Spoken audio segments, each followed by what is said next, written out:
kasagaran gyud kon kanabitang mag-counseling ko nya labi na gyud og conflict sa banag asawa nya moingon dayon ko kanang sala sa imong bana or sa imong asawa pasayloa lang na nya moingon dayon og tubag ako lang paningkamutan pader dili lang gyud madali ako lang hinay-hinayon unsa man na sakto na ang pagkatubaga. Di pagid nako sa Hinoon kaya karon pader pero naa naman na sa akong hunahuna ako lang hinay-hinayan pagpaningkamot sakto dili murag sakto pero dili gyud ang gusto des Ginoo aura mismo or ora mismo karon gyudayon mo na pag-ingon gyud aning tao nga mukuyog niya, mukuyog ko nimo bisag asa ka. Ingon de Jesus, sure, ako ra ba? Wa ko'y kapahulayanan. May pang mga milo, kay naapay taguanan nga lungag or sag. May pang mga langgam, kay naay sag nga ilang paulian. Pero ako, wa gid ni siguro. Pasabot, naghimo ang Ginoo sa iyang misyon wa mag-agad kung doon na ba siya'y balay, doon na ba'y taong mudawat niya, naabay lugar nga iyang tawgon o iyang pinuyanan. Usahay kita, ingnon tang alagad sa simbahan, maingon dayon ta, o mualagad ko pero ako usa ning ipahilo na akong pamilya. Ya, once gani nga okay na ni, asag di lang, naaraman gina ang pag-alagad sa simbahan.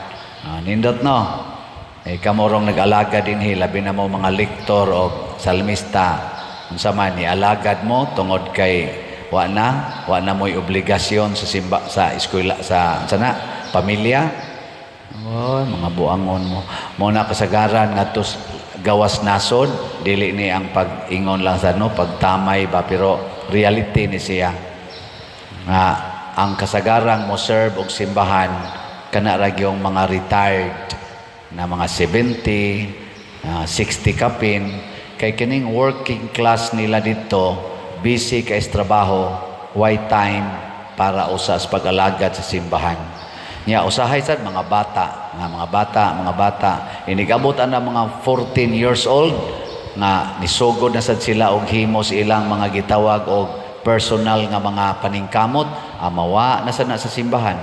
Mura bitag ang atong hunahuna nga ang kalibutan gasalig nato unya kay gasalig man nato ato usa siyang atubangon nya once gani nga ma-secure na halad sa tas Ginoo mga igsoon ang tinuod gidi ay ang kalibutan nagsalig sa Ginoo apil na ta mao na unahon nato ang Ginoo kay kun dili nato unahon ang Ginoo ari kita siyawa padong.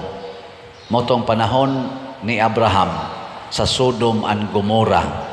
Si Abraham nihangyo sa Ginoo, Lord, unsa may mahitabo sa dako kayong syudad? Imo bagyong sunogon? Kung naa dihay 50 kabuok nga buutan nga nagtuman sa imong sugo, imo ba diyang sunogon ang tibuok syudad? Ingon Ginoo di nako sunogon tungod sa 50 kabuok. Ingon ana kadako ang mabuhat sa taong buutan. Masave niya ang dako daghang katawhan. Yan sigig bargain si Abraham. Hangtod ni ingon nagis Abraham last na lang gini Lord. Kung naay napo na lang kabuok ang motuo nimo. Imo bang sunogon? Ingon Ginoo dili nako sunogon. Basta naay napo kabuok. Sunan kana kadako daig mahimo sa tao mo na ningon si Jesus biyain ang imong amahan nga namatay ikaw sangyaw aron maluwas ang daghang mga tao luwason na nimo nga patay naman na usara sad na kabuok pero sa imong pagsangyaw tibuok kalibutan at least usa ka syudad ang imong masalbar nga dili mamatay dito sa impierno kaysa magsigi kag hilak-hilak anang imong namatay nga amahan nga lawas na lang gani na inhibilin kana ray imo yung tan-awon kanugon sa mahimo untang bunga sa imong pagsunod nako. Muna ang Ginoo agato siyang sundon, daghan kay mahitabong nindot sa atong kinabuhi.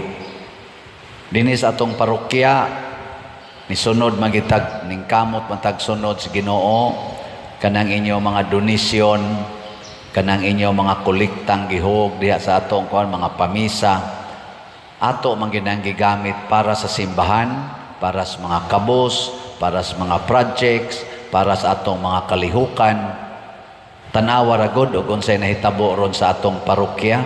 Nya dili ra sa atong parokya ni naka apil pagyud taghatag ngadto sa panginahanglan sa Archdiocese.